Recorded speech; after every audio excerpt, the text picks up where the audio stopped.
Shalom Bapak Ibu Saudara yang dikasihi Tuhan, selamat pagi, senang bisa menyapa kita kembali di pagi hari ini. Bapak Ibu Saudara yang dikasihi Tuhan, ada seorang teolog asal Amerika bernama Reinhold Niebuhr. Pada abad 20 pernah menulis tentang sebuah tulisan berjudul Serenity Prayer atau doa dalam ketenangan. Dalam tulisannya Serenity Prayer ada 3 hal yang menjadi isinya. Ada 3 hal yang menjadi isi dari Serenity Prayer ini. Yang pertama Bapak Ibu. Yang pertama, ya Tuhan, berikanlah aku keberanian untuk mengubah hal-hal yang dapat aku ubah. Berikanlah aku keberanian untuk mengubah hal-hal yang dapat aku ubah. Yang kedua, ya Tuhan, berikanlah aku kerelaan atau ketabahan untuk menerima hal-hal yang tidak dapat aku ubah. Berikanlah aku kerelaan atau ketabahan untuk menerima hal-hal yang tidak dapat aku ubah. Yang ketiga, ya Tuhan, berikanlah aku hikmat untuk dapat membedakan keduanya. Nah, Bapak Ibu Saudara yang dikasihi Tuhan, hari-hari ini kalau kita mau jujur, banyak orang percaya yang sedang mengalami kefrustasian dalam hidup. Sumber kefrustasian dalam hidup yang sedang kita hadapi saat ini adalah disebabkan karena kita gagal membedakan mana yang dapat kita ubah dan mana yang tidak dapat kita ubah. Saya ulang, sumber kefrustasian dalam hidup yang sedang kita hadapi saat ini adalah disebabkan karena kita gagal untuk membedakan mana yang dapat kita ubah dan mana yang tidak dapat kita ubah. Kita terus berupaya untuk mengubah semuanya, sementara harus diakui bahwa tidak semua hal dapat kita ubah. Saya setuju Bapak Ibu Saudara yang dikasihi Tuhan bahwa Tuhan adalah pribadi yang memiliki kemampuan untuk mengubah segala sesuatu.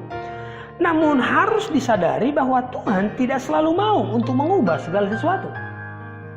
Ada satu tokoh dalam Alkitab di mana dia berdoa dengan keyakinannya yang kuat dan mengharapkan sebuah perubahan terjadi.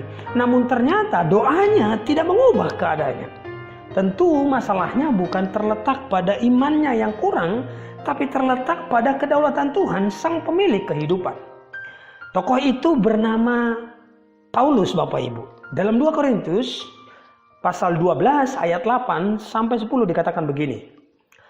Tentang hal itu aku sudah 3 kali berseru kepada Tuhan supaya utusan iblis itu mundur daripadaku. Tetapi jawab Tuhan kepadaku, cukuplah kasih karuniaku bagimu, sebab justru dalam kelemahanlah kuasaku menjadi sempurna. Sebab itu terlebih suka aku bermegah atas kelemahanku, supaya kuasa Kristus turun menaungi aku. Karena itu aku senang dan rela di dalam kelemahan, di dalam siksaan, di dalam kesukaran, di dalam penganiayaan dan kesesakan oleh karena Kristus. Sebab jika aku lemah, maka aku kuat.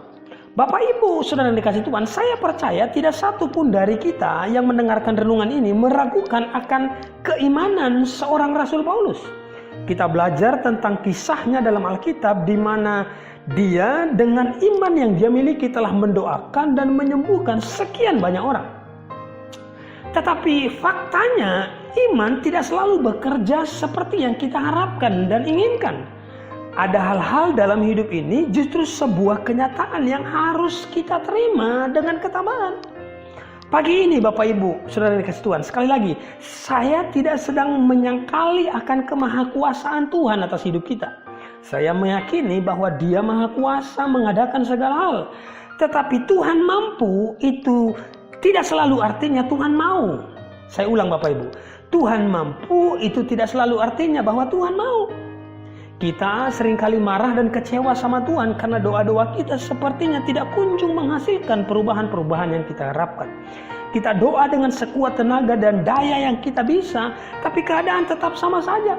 Dan pada akhirnya kita berhenti berdoa, padahal kita lupa Tuhan punya rencana yang lain yang kita tidak pahami. Paulus contohnya, dia berdoa minta kesembuhan, tapi di mata Tuhan yang dia butuhkan adalah kekuatan untuk terus bergantung padanya. Bapak Ibu Saudara yang dikasihi Tuhan, hari ini apa yang menjadi topik doa kita? Apa yang menjadi topik doa kita?